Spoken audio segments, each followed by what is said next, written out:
Bass Case Season 2, Episode 26, Creating Bass Lines, Part 1. Write a bass line. Compose a bass line. You're going to come up with a bass line on the spot. And I'm not talking about a walking bass line or a bossa line or a root-oriented rock line that lines up with the kick drum. That's easy if you know the parameters of bass walking or how a bossa line works or how to groove with a drummer on a rock tune. I mean, a bass line that might have something to say. Something that sticks out from the traditional root-oriented line. Here's number 1.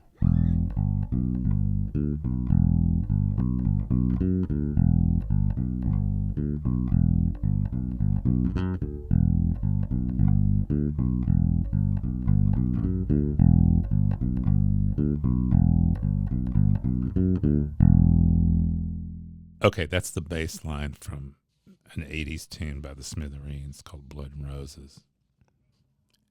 And when I played that, I thought, how did that idea come about? Where did this idea for a bass line come up? Was it the bass player, or maybe it was the guitarist, or maybe someone else? And then I took it apart and I was looking at it, and it's scale oriented. If you got your E major hand shape, that's going to fit right under there. What about this one? Here's number 2.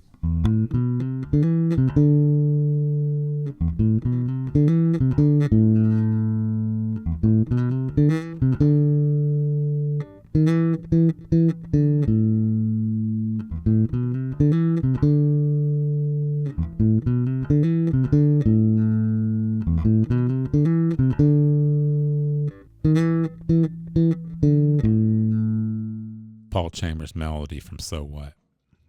Where did that come from? Now that one is a little bit more historically proven. They say that Miles Davis was hot into using the Dorian scale, and so the story goes. And that line that Chambers plays is essentially the Dorian scale. Just it starts on E instead of D. And those are terrific bass lines. They're inventive, melodic, and they stick with you. Oh, and they fit on the neck very nicely. And oh, they come about from a scale which speaks to the importance of knowing and being able to play scales on your instrument. But I'm not going to go there today. I've already spoken enough about that, and I might speak again later. But what I'm talking about is that you, as a bass player, should have a repository of ideas that you can play over various chord qualities, various musical settings. Here's another one. Here's number 3.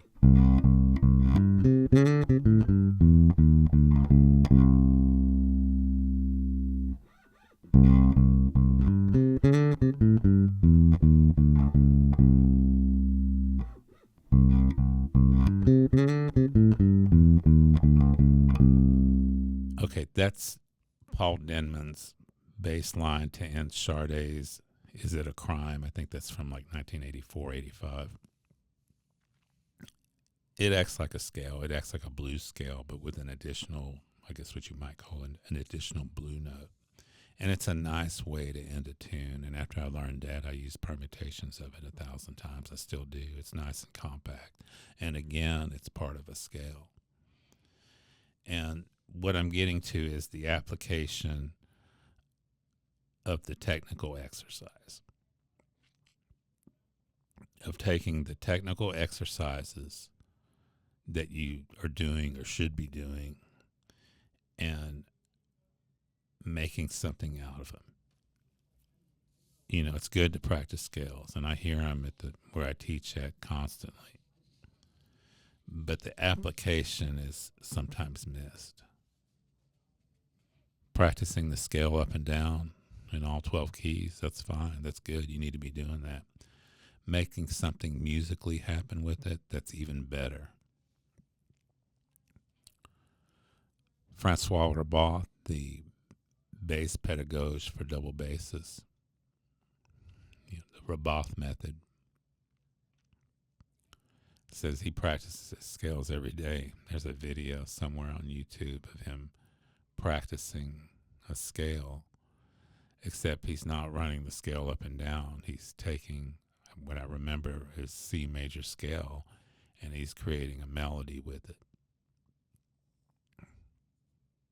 Here's me doing that. Here's number 4, just me practicing C major. It's 1 octave plus.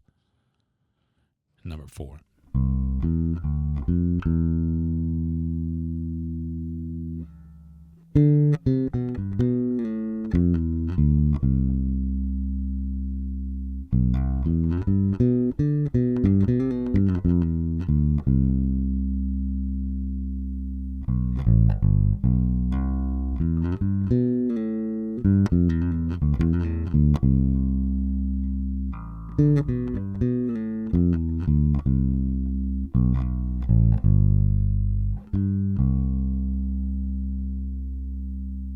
Okay, I want to play the scale, but I don't want it to sound like a scale. And I might run the scale a couple times just to warm it up, but then I'm going to play around with it. And I do this on my electric. I do this pits on my double bass. I do it with the bow, and I get different ideas with it. I do it with the arpeggio. Here's number 5.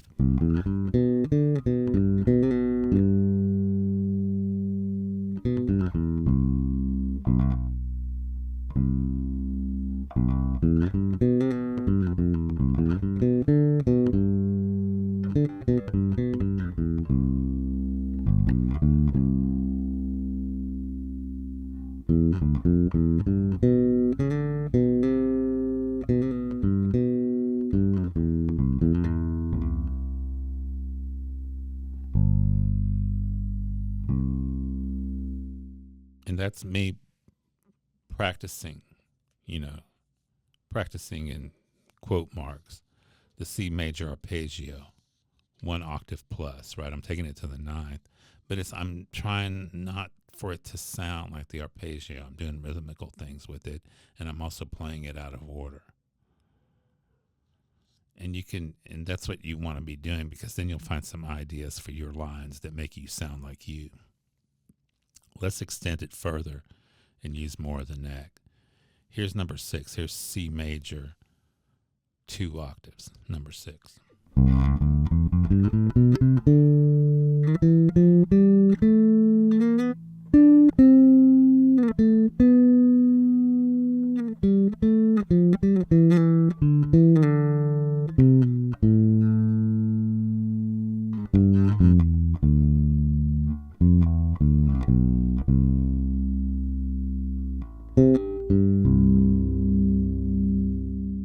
Okay, I don't want it to sound like I'm all the time playing a scale, but I'm still using the same fingerings that I'm using, that I want to use for C major 2 octaves on my electric. Okay, here's number 7.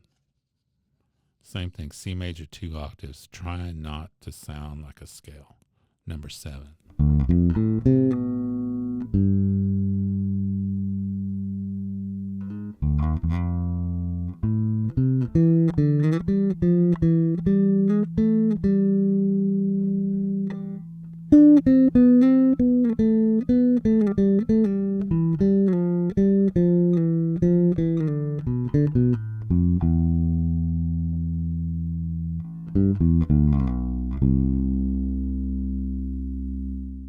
Okay, now with that one, something that helps is I'm not playing the root to start the line, but I am landing on C to end the line and give it a nice resolution.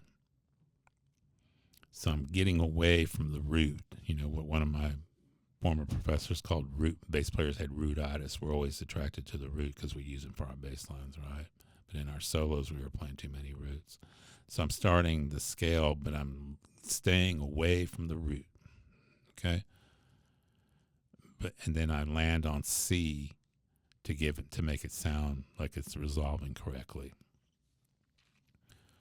But maybe not. Here's number 8. Check this one out.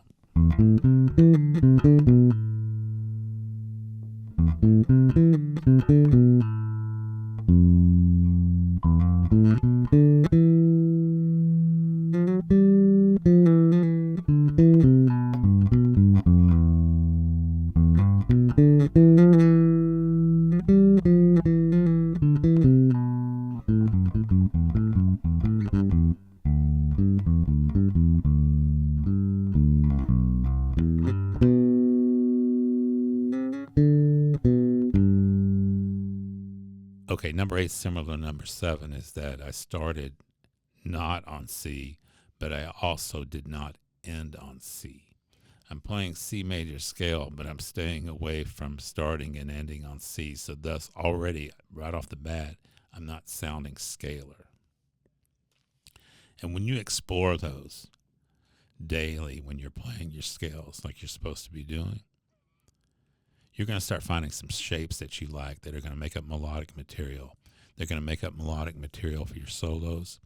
They're going to make up melodic material for your bass lines. They're going to make up melodic material if you're composing melodies. And you've got to play them like that. That's the palette, if you will, that we work from. If you have questions, email me at phil@basscase.co. I'll talk to you soon.